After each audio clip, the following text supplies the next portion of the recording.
حضرت ابو بکر صدیق کی پیدائش مکہ مکرمہ میں عام الفیل کی تقریباً 2.5 سال بعد ہوئی۔ زیادہ تر محرخین کے مطابق آپ کی ولادت 573 عیسوی میں ہوئی۔ آپ کا اصل نام عبداللہ بن عثمان بن عامر تھا، کنیت ابو بکر تھی اور لقب صدیق ملا۔ آپ قریش کے معزز خاندان بنو تیم سے تعلق رکھتے تھے۔ بچپن ہی سے آپ نہایت ذہین، نرم خو، سچ بولنے والے اور شریف النفس انسان تھے۔ زمانے جاہلیت میں بھی آپ نے کبھی بتوں کو سجدہ نہیں کیا، شراب نہیں پی اور کسی برے کام کی طرف مائل نہ ہوئے۔ مکہ کے لوگ آپ کو اپنی امانتیں رکھوانے کے لیے منتخب کرتے تھے، کیونکہ وہ آپ کی دیانت داری پر پورا بھروسہ کرتے تھے۔ جوانی میں حضرت ابو بکر تجارت سے وابستہ رہے۔ اللہ تعالیٰ نے آپ کو مال بھی دیا اور عزت بھی۔ آپ کا دل غریبوں، یتیموں اور کمزوروں کے لیے بہت نرم تھا۔ لوگوں کے دکھ درد کو اپنا دکھ سمجھتے تھے اور خاموشی سے مدد کر دیا کرتے تھے۔ اسی دوران آپ کی دوستی نبی کریم حضرت محمد صلی اللہ علیہ وسلم سے تھی، جو بعثت سے پہلے ہی سچائی اور امانت داری میں مشہور تھے۔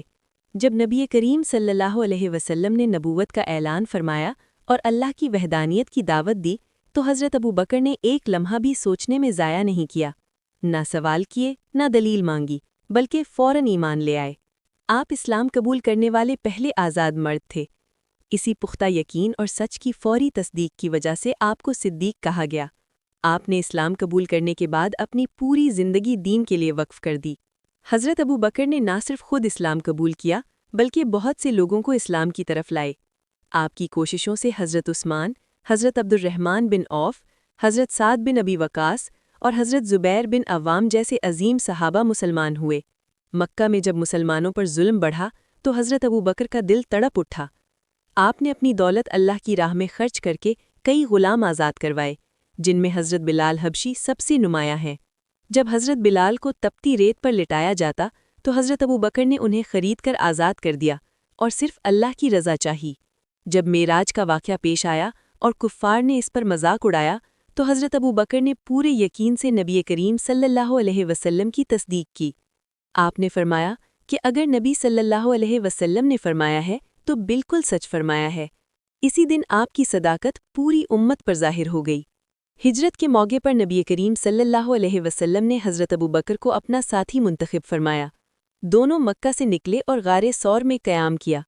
دشمن بالکل قریب آ گئے تو حضرت ابو بکر کو نبی کریم صلی اللہ علیہ وسلم کی جان کی فکر ہوئی، مگر نبی صلی اللہ علیہ وسلم نے فرمایا کہ غم نہ کرو، اللہ ہمارے ساتھ ہے۔ یہ لمحہ حضرت ابو بکر کے ایمان کی بلندی کی روشن مثال ہے۔ مدینہ منورہ میں حضرت ابو بکر ہر موقع پر نبی کریم صلی اللہ علیہ وسلم کے ساتھ رہے۔ سفر ہو یا حضر، خوشی ہو یا مشکل، آپ ہمیشہ نبی صلی اللہ علیہ وسلم کے قریب نظر آئے۔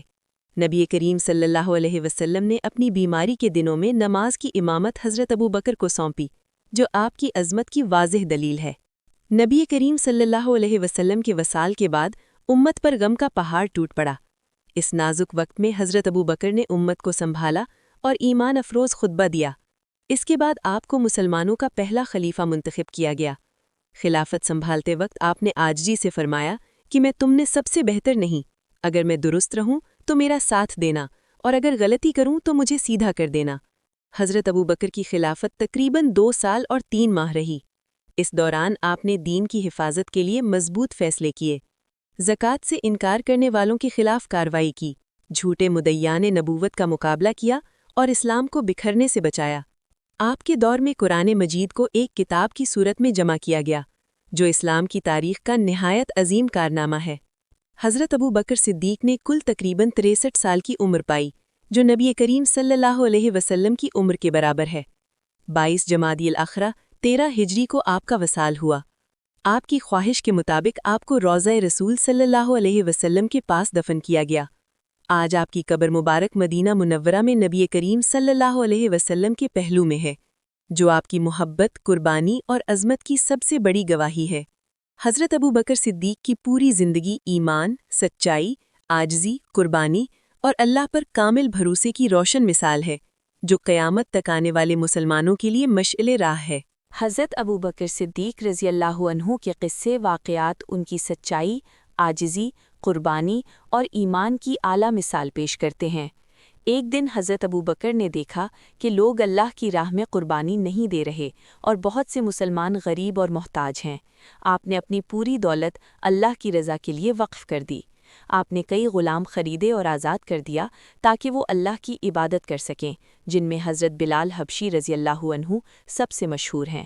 بلال کو مشرکوں نے سخت تکلیف دی تھی، لیکن حضرت ابو بکر نے انہیں خرید کر آزاد کر دیا اور ہمیشہ کہا کہ یہ سب اللہ کی رضا کے لیے کیا گیا۔ ایک مرتبہ نبی کریم صلی اللہ علیہ وسلم کی بیماری کے دوران لوگوں نے دعا کے لیے جمع ہوئے اور حضرت ابو بکر ہمیشہ نبی صلی اللہ علیہ وسلم کے قریب رہتے۔ آپ کی عاجزی اور اطاعت کا یہ عالم تھا کہ نبی صلی اللہ علیہ وسلم نے اپنی نماز کی امامت بھی حضرت ابو بکر کو سونپی تاکہ امت کو ایک مضبوط اور ایمان والے رہنما کے سامنے نماز کی تربیت ملے۔ ہجرت کے وقت حضرت ابو بکر نبی کریم صلی اللہ علیہ وسلم کے ساتھ تھے۔ جب دشمن ان کے پیچھے تھے اور غار ثور میں چھپے تھے تو حضرت ابو بکر نے خوف محسوس کیا، مگر نبی صلی اللہ علیہ وسلم نے فرمایا کہ اللہ ہمارے ساتھ ہے۔ اس لمحے حضرت ابو بکر کا دل مکمل طور پر اللہ کی رضا پر یقین کرنے لگا اور آپ کی جان و مال نبی صلی اللہ علیہ وسلم کی حفاظت میں قربان ہو گئی۔ ایک دفعہ حضرت ابو بکر نے دیکھا کہ ایک شخص نماز پڑھنے میں مشغول ہے لیکن کفار اس پر ظلم کر رہے ہیں۔ حضرت ابو بکر فوراً وہاں پہنچے اور ظلم کو روکا۔ آپ ہمیشہ سچائی، عدل اور اللہ کی رضا کے لیے کھڑے رہتے تھے۔ حضرت ابو بکر کا ایک مشہور واقعہ یہ بھی ہے کہ نبی کریم صلی اللہ علیہ وسلم کے وصال کے بعد امت میں انتشار پیدا ہوا۔